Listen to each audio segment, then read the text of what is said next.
The next topic, this is our last topic of the chapter, that is other complaint mechanism. Means other complaint mechanism और quasi judicial bodies. Complaint mechanism is जहाँ पे आप complaint file कर सको. Okay, this is act as a quasi judicial body. Means this is not a Supreme Court or High Court or subordinate court, but you are having other option also to file your complaint.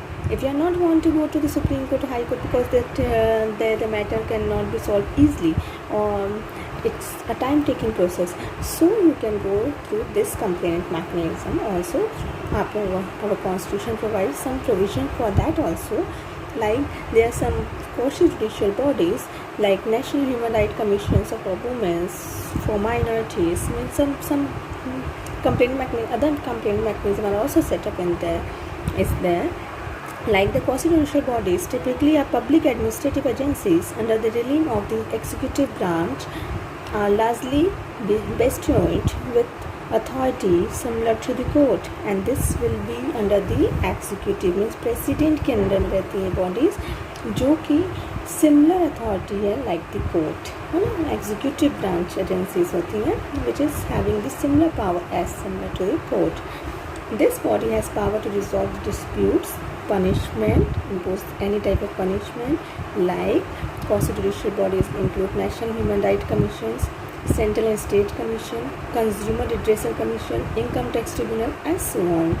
So in this chapter we will discuss about this quasi-judicial bodies.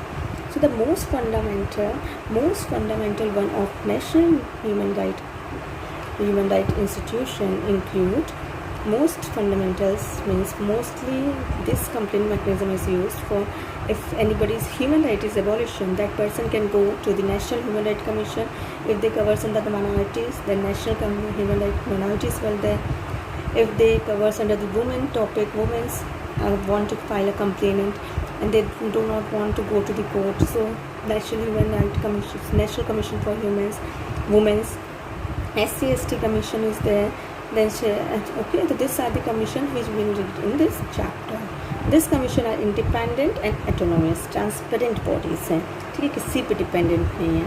Like for example, the National Human Rights Commission are governed by the, like these bodies are governed by some acts. Like National Human Rights Commission governed by the Human Rights Act 1973. So all these bodies are governed under some act also. ठीक है, तो this will be similar to the court, and the concept of these bodies are given in particularly act. किसी act में दिया हुआ है उनके concept. Now we will start first body, that is National Human Rights Commission. Okay, the National Human Rights Commission, the specific legislation called Protection of Human Rights Act, was enacted by Parliament in 1993.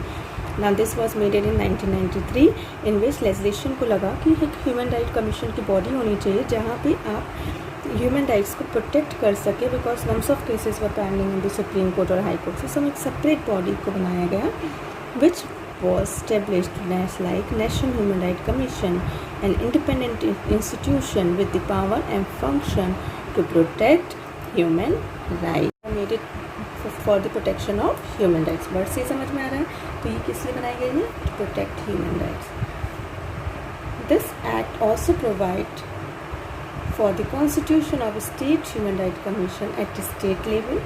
एक state human right commission बैठाई गई और एक central human right commission बैठाई गई for the central level. So separate state level commission will be there in which that state level commission will be headed by chairman of former Chief Justice of Supreme Court. Other this will we will have to learn now. Like firstly there will be a headed chairman of the Supreme Court, judge होगा वो होगा. Other members of the commission, one member former judge of the Supreme Court. Other members who will be a president of former Chief Justice of High Court. Two other members will be experienced in the matter of the human right. Besides, there is a Secretary General who is the executive officer of the commission, largely discharge administrative the duties of the commission. The chairperson of the members are appointed by the President of India on the recommendation of the committee by the PM, House of the Parliament, Home Ministry, Lok Sabha and the Raj Sabha. Means these are the members involved for the appointment of the chairperson. Okay, so this whole para you will go through it. Like then this will be the members of who can appoint the chairman of the that national human right commission. बहुत बड़ी authority है, इतने सारे members उसको लगते हैं members को appoint करने के लिए. So the committee required the consultation. उसके बाद this committee will required consult with the Chief Justice of India, with the sitting judge of the Supreme Court, sitting judge of the High Court, and the government also appoint police officer and investigative staff, other administrative techniques and scientific personnel for effective functioning of this commission. So this will be there, and this person, I give you the notes of this, no? I will give you the notes how you will learn out this. Then this national commission will be based in New Delhi, and the state commission, national commission will be based in New Delhi, and the state commission also complement the working of the national commission. The state commission will be held in the various state, and national commission जो main head होता है जो will be seated in the New Delhi. Clear? Now we will discuss about the power and function of this